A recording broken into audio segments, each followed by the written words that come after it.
ഉയർന്ന വധശിക്ഷാ നിരക്കിന് പേരുകേട്ട രാജ്യമാണ് യമൻ. പ്രായപൂർത്തിയാകാത്തവരെയും സംശയാസ്പദമായ സാഹചര്യങ്ങളിൽ വിചാരണ ചെയ്യപ്പെടുന്ന വ്യക്തികളെയും ഇവിടെ വധശിക്ഷയ്ക്ക് വിധേയമാക്കാറുണ്ട്. ഫയറിംഗ് സ്ക്വാഡ് ഉപയോഗിച്ച് വെടിവെക്കൽ, കല്ലെറിയൽ, തലവെട്ടൽ എന്നിവ ഉൾപ്പെടെയുള്ള നിരവധി വധശിക്ഷാ രീതികളാണ് യമനിൽ നിലനിൽക്കുന്നത്.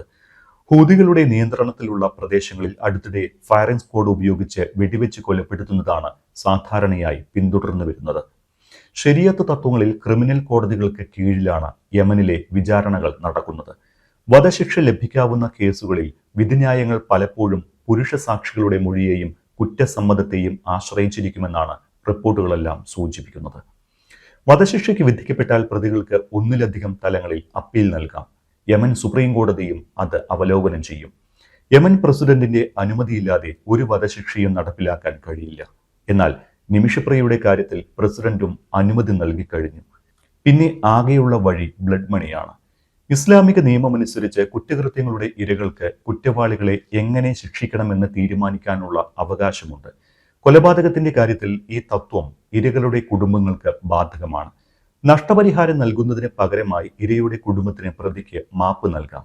ഇരയുടെ കുടുംബത്തിന് നഷ്ടപരിഹാര നീതി ഉറപ്പാക്കുന്നതിനൊപ്പം ക്ഷമയുടെ ഗുണത്തെ പ്രോത്സാഹിപ്പിക്കുക എന്നതാണ് ഇതിന് പിന്നിലെ ആശയമെന്ന് പണ്ഡിതന്മാർ വിശ്വസിക്കുന്നു.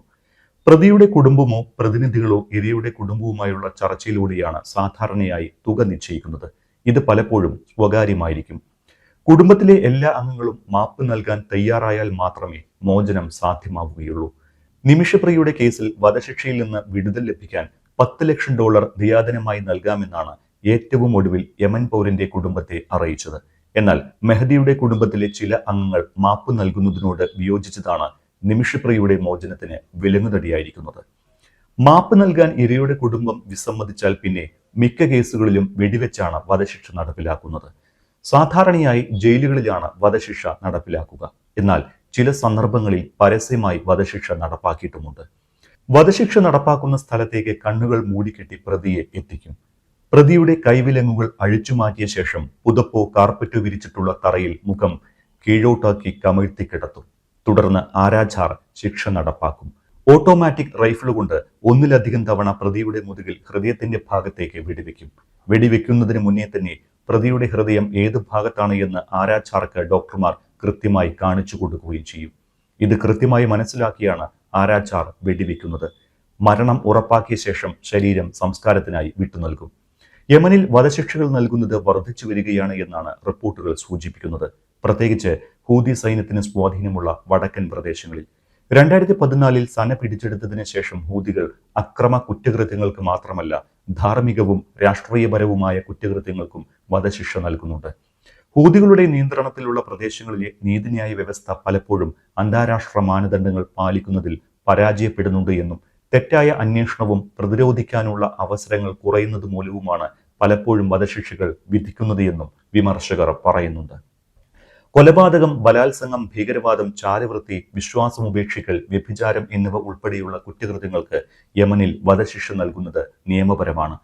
മുൻപ് പ്രായപൂർത്തിയാകാത്തവർക്ക് പോലും വധശിക്ഷ നൽകിയ സാഹചര്യവും ഉണ്ടായിട്ടുണ്ട്. Amnesty international, human rights watch തുടങ്ങിയ മനുഷ്യാവകാശ സംഘടനകൾ യമനിന്റെ ഈ നടപടിക്കെതിരെ പലപ്പോഴും രംഗത്തെത്തിയിട്ടുണ്ട്.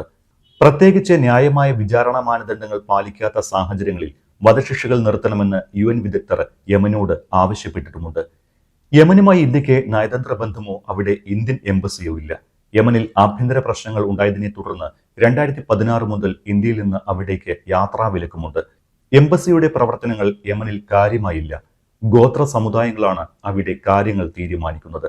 തലസ്ഥാനമായ സന ഹൂതി വിമതരുടെ നിയന്ത്രണത്തിലുമാണ്. ഹൂതി അധികാരികളുമായി ഇന്ത്യക്ക് ഔപചാരിക ബന്ധവുമില്ല. ഇത് നയതന്ത്ര ഇടപെടൽ സങ്കീർണമാക്കി. ഇതോടെയാണ് കാന്തപുരം ഉൾപ്പെടെയുള്ളവരുടെ ഇടപെടൽ നിർണായകമായത്. കാന്തപുരത്തിന്റെ സുഹൃത്തായ ഷെയ്ഖ് ഹബീബ് ഉമർ ബിൻ ഹാഫിദ് വഴിയാണ് ഇപ്പോൾ യമനിൽ ചർച്ചകൾ നടക്കുന്നത്. ഹബീബ് ഉമറിന്റെ നിർദ്ദേശപ്രകാരം കഴിഞ്ഞ ദിവസം നോർത്ത് യമനിൽ അടിയന്തര യോഗവും ചേർന്നിരുന്നു. അദ്ദേഹത്തിന്റെ പ്രതിനിധി ഹബീബ് അബ്ദുറഹ്മാൻ അലി മഷ്റൂഫിന്റെ നേതൃത്വത്തിലായിരുന്നു യോഗം. ഉത്തര യമനിലെ ഗോത്ര വിഭാഗങ്ങൾക്കിടയിൽ ആളിക്കത്തിയ കൊലക്കേസാണ് തലാലിന്റേത്. അതുകൊണ്ട് തന്നെ വധശിക്ഷ നീട്ടിവെച്ചുവെങ്കിലും ദയാദനം നൽകി ശിക്ഷയിൽ നിന്ന് ഒഴിവാക്കുന്നതുവരെ ചർച്ചകൾ തുടരേണ്ടതുണ്ട് എന്നാണ് കാന്തപുരം അറിയിച്ചിരിക്കുന്നത്. തലാലിന്റെ കുടുംബാംഗങ്ങൾ മാപ്പ് നൽകുമെന്ന പ്രതീക്ഷയിലാണ് കാന്തപുരവും നിമിഷപ്രിയ ആക്ഷൻ കൗൺസിലും.